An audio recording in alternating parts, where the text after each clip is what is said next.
Hi everybody! Today I'm going to talk a little bit about different types of sugars and sugar alternatives and sweeteners. So I've got a couple of examples here and I'm just going to tell you a little bit more about each of these different kinds. So over here I've got sugar. This is just regular brown cane sugar. And interestingly, there's actually 11 different types of sugar. And they have about 16 calories per teaspoon and they contain glucose and fructose. So the color of sugar is determined by the amount of molasses in there, and the color changes according to the heat that's applied to it.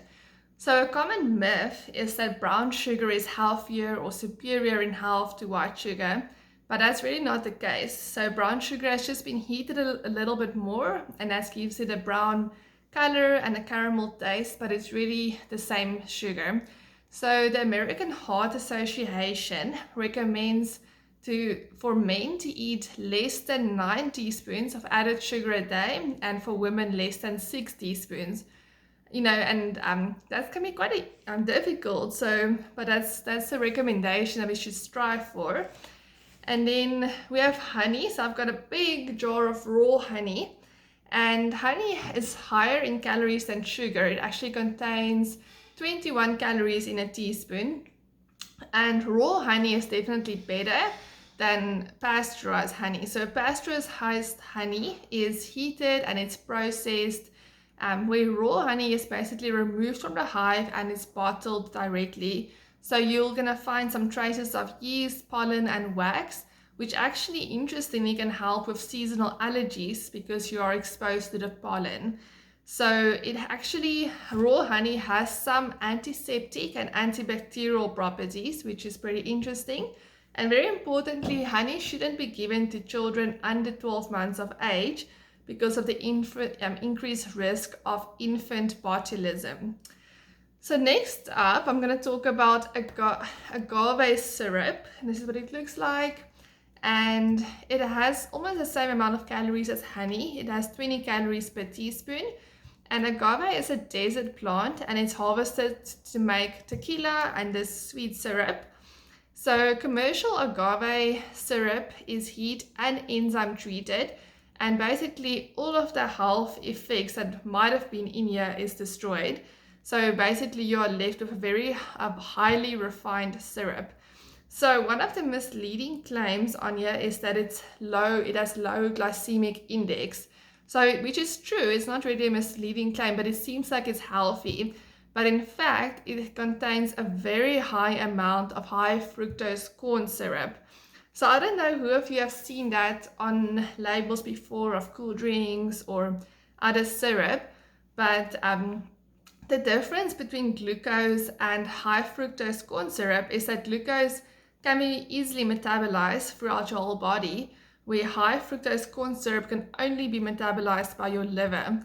So when your liver overloads, it turns the extra fructose into fat, and that can increase your triglycerides. It can also increase your blood sugar, your insulin, and even raise your LDL, which is your bad cholesterol. So high fructose corn syrup is not the same as the fructose that you get in fresh fruits and vegetables. So our body is made to easily metabolize a small amount of fructose, but high fructose corn syrup is so high in fructose that's why it overloads the liver. So this is not a very good one to buy. And next I'm going to talk about maple syrup. So unfortunately I don't have an example with me right now, but maple syrup has about 17 calories per teaspoon, a little bit more than sugar, and it's made from tapping sugar maple trees and boiling the sap. So there's different grades of maple syrup. So the darker one is better, so that's usually the grade B, and it also has the strongest maple flavor. So maple syrup contains minerals and antioxidants, including calcium, potassium, iron, zinc, and manganese, but it is still high in sugar. So for example, 80 mils, which is a third of a cup, contains about 60 grams of sugar. So, even though this is a better sugar alternative, it's still better to eat foods. You'll get a lot more nutrients from eating fruits and vegetables and nuts than to include maple syrup for this reason. So next I'm going to talk about non-nutritive sweeteners. So one of them is called allulose. This is what I've tried pretty recently. So you get this in a powder form and also in a liquid form. And it has a fairly similar taste to sugar.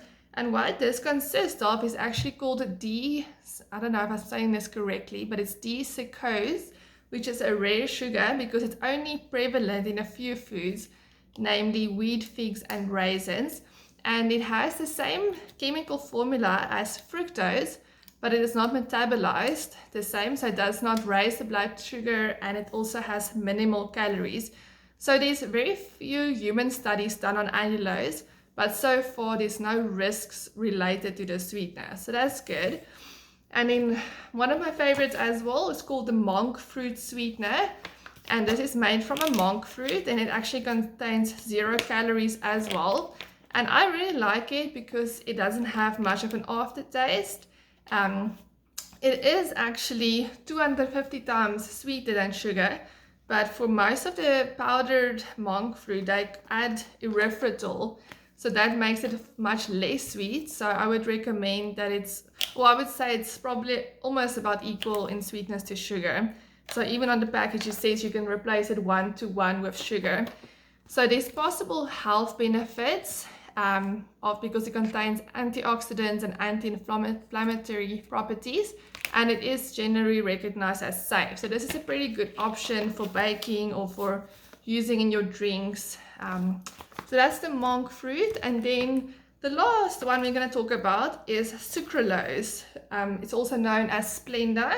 That's very common that you get in restaurants and places like that. And it's a 0-calorie artificial sweetener. So it has very little effect on your blood sugar, but it's not necessarily safe. So there's some possible hazards with it when you use it for baking, and the long-term effects of using sucralose is unclear. So I would use this one with caution. I've bought it, I've baked with it, but because I don't know the long-term effects, I wouldn't recommend using it too often. So in terms of just as a summary, I would say the best nutritive sweetness is probably honey and maple syrup, even though it's still pretty high in sugar. And for the non-nutritive sweetness, I would recommend monk fruit, or if you want a liquid one, I would say allulose is a good option. Thank you.